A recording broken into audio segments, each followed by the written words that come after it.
Hey guys, आज हम कुत्तों और उनके देवताओं से संबंध को देखने जा रहे हैं।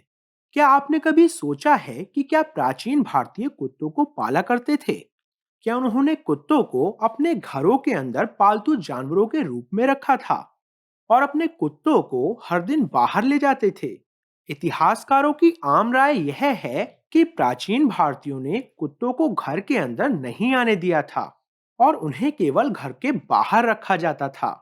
आज भी आप भारत में बहुत सारे स्ट्रीट डॉग्स देख सकते हैं और बहुत से लोग सोचते हैं कि भारतीयों ने ऐतिहासिक रूप से कुत्तों के साथ ऐसा ही व्यवहार किया है और वे कहते हैं कि कुत्तों को घर के अंदर पालतू जानवर के रूप में रखने की यह प्रथा और उन्हें रोजाना सैर पर ले जाना भारतीयों ने यूरोपियों से कुछ सदियों पहले ही सीखा था। लेकिन मुझे यह 900 साल पुरानी नक्काशी मिली। यहाँ एक सुंदर महिला है, लेकिन उसके ठीक बगल में आप इस आदमी को, उसके सहायक को देख सकते हैं। और वह क्या कर रहा है? वह एक पालतू कुत्ते को पट्टे से बांधकर पकड़े हुए है। यह नक्काशी बेलूर के प्राचीन चेन्नकेशव मंदिर में है और यह वास्तव में हमारे दृष्टिकोण को बदल देती है। भारतीयों ने कुत्तों को घर के अंदर पालतू जानवरों के रूप में रखा था, इसलिए आपको कॉलर और पट्टे की जरूरत है। अगर कुत्तों को हमेशा बाहर छोड़ दिया जाता तो कॉलर और पट्टे की कोई आवश्यकता नहीं होती। और देखिए कि कैसे कुत्ते को आधुनिक समय के पग की तरह छोटा और प्यारा दिखाया गया है। देखिए, वे ऐसे कुत्ते को नहीं दिखा रहे हैं जो विशाल या आक्रामक हो, जिसके वास्तविक लाभ हों, जैसे कि रखवाली करना या रक्षा करना। वे स्पष्ट रूप से इंगित करते हैं कि प्राचीन काल में भी लोग उन्हें प्यारे छोटे पालतू जानवरों के रूप में इस्तेमाल करते थे और कुत्ते को भौंकते हुए भी दिखाया गया है। इसलिए मूर्तिकार ने उसका मुंह खुला हुआ तराशा है। यह सिर्फ एक छोटा कुत्ता है, इसका कोई व्यवहारिक उद्देश्य नहीं है।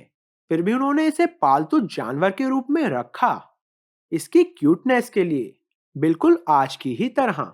मुझे एक और नक्काशी भी मिली। यह एक खूबसूरत महिला शिकारी है जिसने अभी अभी एक पक्षी को मारने के लिए एक तीर छोड़ा है। यह मूर्ति जमीन से 15 फीट से भी ज्यादा ऊंची है, इसलिए मैं अपने डीएसएलआर से जूम इन कर रहा हूं और मुझे यह कुत्ता मिल गया। फिर से उसकी सहायक एक कुत्ते को पकड़े हुए है। इस नक्काशी में आप स्पष्ट रूप से इसके गर्दन पर एक कॉलर देख सकते हैं और आप कॉलर के पीछे से पट्टे को जाते हुए देख सकते हैं और वह पट्टा सहायक द्वारा मजबूती से पकड़ा गया है। पट्टे के अंत तक को देखिए, इसमें एक लूप भी है। यह बिल्कुल आधुनिक पट्टे की तरह है। हमारे पास ये होता है इसलिए हम अपना हाथ अंदर रख सकते हैं, यह सुनिश्चित करने के लिए कि कुत्ता हमारे नियंत्रण में है।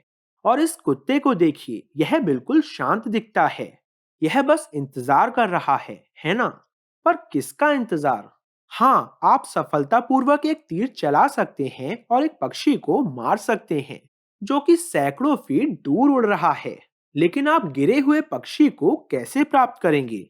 जब तक पक्षी मारा नहीं जाता तब तक सब कुछ शांत रहता है।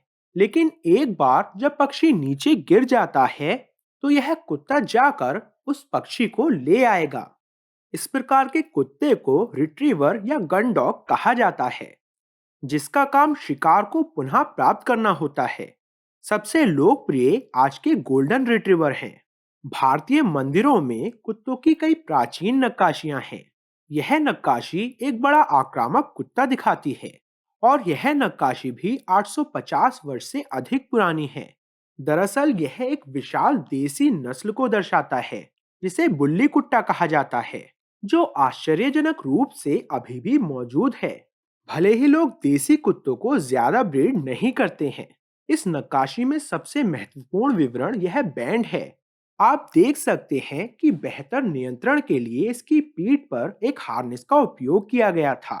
आज मालिक कुत्तों पर हार्नेस का उपयोग वैसे ही करते हैं जैसा हम इस नक्काशी में देख सकते हैं। गर्दन पर कॉलर की बजाय कुत्ते के शरीर पर हार्नेस चला जाता है। अब कई प्राचीन संस्कृतियों में कुत्तों को तराशा गया है, क्योंकि मुझे लगता है कि कुत्तों को पालतू बनाने ने शायद मानव उन्नति में महत्वपूर्ण योगदान दिया होगा। मिस्र की नक्काशियों में कुत्तों को कॉलर और पट्टों के साथ दिखाया गया है। यह लगभग 4500 साल पहले की बात है। उन्होंने प्राचीन मिस्र में गीजा परिसर में अबतियु नामक कुत्ते को शाही औपचारिक तरीके से दफन भी किया था। ग्रीक नक्काशी कुत्तों को दिखाती है और यहाँ एक असीरियन नक्काशी है। देखिए यह कितनी यथार्थवादी है। मेरा मतलब है कि ऐसा लगता है कि आप वास्तव में अतीत को देख रहे हो।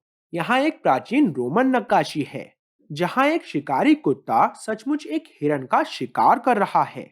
बेशक आप सोच सकते हैं कि यह पालतू कुत्ता नहीं है, यह एक जंगली कुत्ता है। लेकिन इसकी गर्दन को देखिए, आप कॉलर को देख सकते हैं। तो आप देख सकते हैं कि दुनिया भर की प्राचीन संस्कृतियां पालतू कुत्तों को उनकी संस्कृति का एक महत्वपूर्ण हिस्सा दिखाती हैं। लेकिन क्या प्राचीन सभ्यताएं कुत्तों को भगवान के रूप में पूजती थी? हाँ, मिस्रवासी अनुबिस की पूजा करते हैं, कुत्ते के सर वाले भगवान। और कई विशेषज्ञों का तर्क है कि यह एक सियार है, और कुछ ने तर्क दिया है कि यह एक कुत्ते की नस्ल है जिसे फिरौन हाउंड कहा जाता है। यह बिल्कुल अनुबिस के चेहरे की तरह दिखता है। यूनानियों के पास सेर्बेरिस नामक कुछ बहुत आकर्षक था, एक 3 सिर वाला कुत्ता जो अंडरवर्ल्ड की रक्षा करता था। मुझे यह पसंद है कि कैसे यूनानियों ने हमेशा एक ही शरीर के साथ कुत्ते को दिखाया और 3 भयंकर दिखने वाले सर दिखाए। यह नियमित कुत्ते के चेहरे नहीं हैं। अब ग्रीस से 4000 मील दूर हम भारत में इस नक्काशी को देख सकते हैं। एक हिंदू मंदिर में 3 सिर वाला कुत्ता। इसे युद्ध के दृश्य में घोड़े के नीचे उकेरा गया है। तो कहानी क्या है? इस कुत्ते को वास्तव में हिंदू धर्म में शर्वरा कहा जाता है और वह अंडरवर्ल्ड का संरक्षक भी है। कैसे दो प्राचीन सभ्यताएं दो अलग अलग महाद्वीपों में एक ही चीज को दिखाती हैं। लेकिन यह सिर्फ यहाँ तक ही नहीं है। दोनों शब्दों की समानता पर ध्यान दें। सेर्बेरस और शर्वरा ये दो आधुनिक शब्द हैं, लेकिन 2000 साल पहले यूनानियों ने कैरवरोस और हिंदुओं ने इसे संस्कृत में करवरा कहा था। इसमें कोई शक नहीं है कि वे आपस में काफी जुड़े हुए थे। दोनों अंडरवर्ल्ड के रखवाले हैं। दोनों का इस्तेमाल मौत के देवता करते थे। हिंदू कुत्ते को मृत्यु के देवता यम के बगल में दिखाया गया है और यह ग्रीक देवता हेडिस हैं जो कि पाताल लोक के मृत्यु के देवता हैं। दोनों कुत्तों के 3 सिर हैं और दोनों के नाम बहुत मिलते जुलते हैं। तो यह कोई संयोग नहीं है। यह स्पष्ट है कि ये दोनों प्राचीन सभ्यताएं आपस में जुड़ी हुई थीं। वे शायद एक ही देवताओं की पूजा करती थीं और उनके धार्मिक अनुष्ठान समान थे। और मैं यहाँ एक बहुत ही सरल विश्लेषण कर रहा हूँ, है ना? दुनिया भर में वर्णित कुत्तों की तुलना करते हुए अगर इतिहासकार और पुरातत्वविद गहरी खुदाई शुरू करते हैं तो मुझे यकीन है कि वे यह पता लगा सकते हैं कि सभी प्राचीन सभ्यताओं की जड़ें एक ही थीं। मैं प्रवीण मोहन, देखने के लिए बहुत बहुत धन्यवाद। सब्सक्राइब करना ना भूलें और सभी अपडेट्स पाने के लिए घंटी के बटन को भी क्लिक करें। कृपया इस वीडियो को लाइक करें और अपने दोस्तों के साथ शेयर करें और मैं आपसे जल्द ही बात करूंगा। बाय।